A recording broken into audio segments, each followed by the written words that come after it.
नमस्कार. चला, आज आपण अकाउंटिंगच्या दुनियेत शिरूया आणि त्याच्या काही मूलभूत पण खूप महत्त्वाच्या संकल्पना अगदी सोप्या मराठीत समजून घेऊया. ठीक आहे, तर आज आपण काय काय शिकणार आहोत? सगळ्यात आधी व्यवहाराची नोंद कशी करायची. मग व्यवसायाच्या नावाला म्हणजे प्रतिष्ठेला काय महत्त्व आहे ते पाहूया. त्यानंतर खर्च आणि उत्पन्न म्हणजे काय, नफा तोटा कसा काढायचा आणि शेवटी आर्थिक वर्ष म्हणजे काय असतं हे सगळं आपण पाहणार आहोत. चला तर मग सुरुवात करूया पहिल्या मुद्द्यापासून. व्यवहाराची नोंद म्हणजे एंट्री आणि नरेशन. कोणत्याही व्यवसायाचा हिशोब इथूनच सुरू होतो. बरं, तर एंट्री म्हणजे काय? एकदम सोपं आहे. व्यवसायात होणारा प्रत्येक लहान मोठा आर्थिक व्यवहार, समजा वस्तू विकली किंवा काही खरेदी केलं, तर ते हिशोबाच्या वहीत व्यवस्थित लिहून ठेवणं यालाच एंट्री म्हणतात. जणू काही ही व्यवसायाची डायरीच आहे. आता फक्त एंट्री करून म्हणजे आकडे लिहून भागत नाही. तो व्यवहार नेमका कशाबद्दल होता हे पण सांगावं लागतं. आणि त्यासाठीच असतं नरेशन. हे म्हणजे त्या एंट्रीचं एक छोटंसं स्पष्टीकरण, जेणेकरून नंतर कळेल की हा व्यवहार का आणि कशासाठी झाला होता. आणि हो, नरेशन लिहिण्याची एक खास पद्धत आहे. प्रत्येक नरेशनची सुरुवात बीइंग या शब्दाने होते आणि ते नेहमी कंसातच लिहिलं जातं.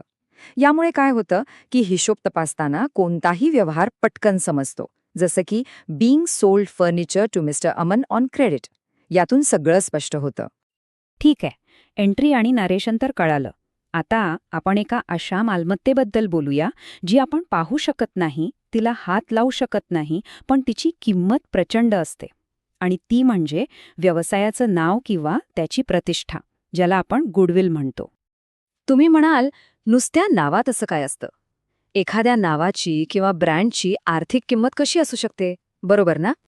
हे बघा, समजा तुम्हाला 2 फोन दिले, एक आयफोन आणि दुसरा मायक्रोमॅक्स, आणि दोन्ही फुकट. तुम्ही कोणता घ्याल? अर्थात आयफोन. का? कारण त्या नावासोबत एक विश्वास जोडला गेलाय, एक प्रतिष्ठा आहे. अकाउंटिंगच्या भाषेत याच अदृश्य मूल्याला गुडविल असं म्हणतात. म्हणून लक्षात ठेवा, गुडविल ही एक अमूर्त मालमत्ता आहे. म्हणजे जरी ती आपल्याला दिसत नसली तरी ती एक खरीखुरी ॲसेट आहे, अगदी पेटंट किंवा कॉपीराईट सारखीच. चला, आता पुढच्या महत्त्वाच्या संकल्पना पाहूया. खर्च आणि उत्पन्न. सोप्या भाषेत सांगायचं तर व्यवसायात येणारा पैसा आणि व्यवसायातून जाणारा पैसा. सुरुवात करूया खर्चापासून. खर्च म्हणजे काय? तर व्यवसाय चालवण्यासाठी जो पैसा खर्च होतो त्याला आपण एक्सपेन्स म्हणतो. म्हणजे वस्तू किंवा सेवा मिळवण्यासाठी व्यवसायाने दिलेली रक्कम. उदाहरणार्थ, कर्मचाऱ्यांना दिलेला पगार, जाहिरातींवर केलेला खर्च, ऑफिससाठी लागणारी प्रिंटिंग आणि स्टेशनरी किंवा पोस्टाचा खर्च, हे सगळे व्यवसायाचे खर्च आहेत. खर्चाच्या अगदी उलट असतं उत्पन्न, म्हणजे इन्कम. व्यवसाय जेव्हा आपल्या वस्तू किंवा सेवा दुसऱ्यांना देतो आणि त्या बदल्यात जी रक्कम त्याला मिळते त्याला उत्पन्न म्हणतात. हाच तो पैसा आहे जो व्यवसायाला पुढे घेऊन जातो. उत्पन्न अनेक प्रकारचं असू शकतं, जसं की वस्तू विकून मिळालेले पैसे, किंवा जर व्यवसायाची एखादी जागा भाड्याने दिली असेल तर मिळणारं भाडं, कधीकधी कमिशन मिळतं किंवा गुंतवणुकीवर व्याज मिळतं. हे सगळं उत्पन्नच आहे. ठीक आहे, तर आता आपल्याला खर्च आणि उत्पन्न दोन्ही माहीत आहे. मग व्यवसायाला नफा झाला की तोटा हे कसं ठरवायचं? हे गणित अगदी सोपं आहे. समजा एक घड्याळ तुम्ही 5,000 रुपयांना खरेदी केलं आणि 7,000 विकलं.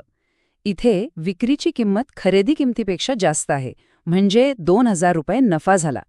या उलट तेच घड्याळ जर तुम्ही फक्त 2,000 रुपयांना विकलं तर खरेदी किमतीपेक्षा विक्री किंमत कमी झाली, म्हणजे 3,000 रुपयांचा तोटा झाला. त्यामुळे कोणत्याही व्यवसायाचं एकच मुख्य ध्येय असतं. उत्पन्न हे खर्चापेक्षा नेहमी जास्त असायला हवं. तेव्हाच तो व्यवसाय यशस्वी होतो आणि वाढतो. पण हा नफा किंवा तोटा आपण कधीही मोजू शकतो का? नाही.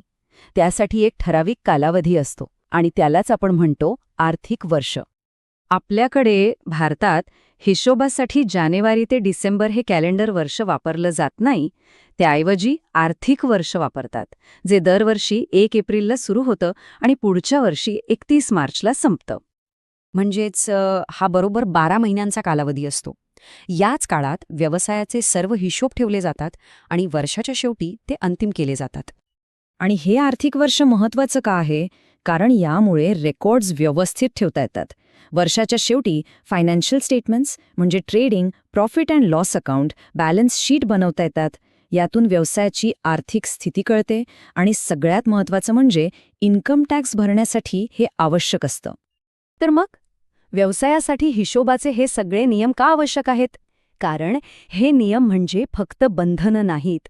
ही एक प्रकारची भाषा आहे जी व्यवसायाला स्वतःची आर्थिक परिस्थिती समजून घ्यायला मदत करते आणि इतरांनाही ती प्रामाणिकपणे सांगता यावी यासाठी मदत करते. यामुळेच तर सगळा कारभार पारदर्शक राहतो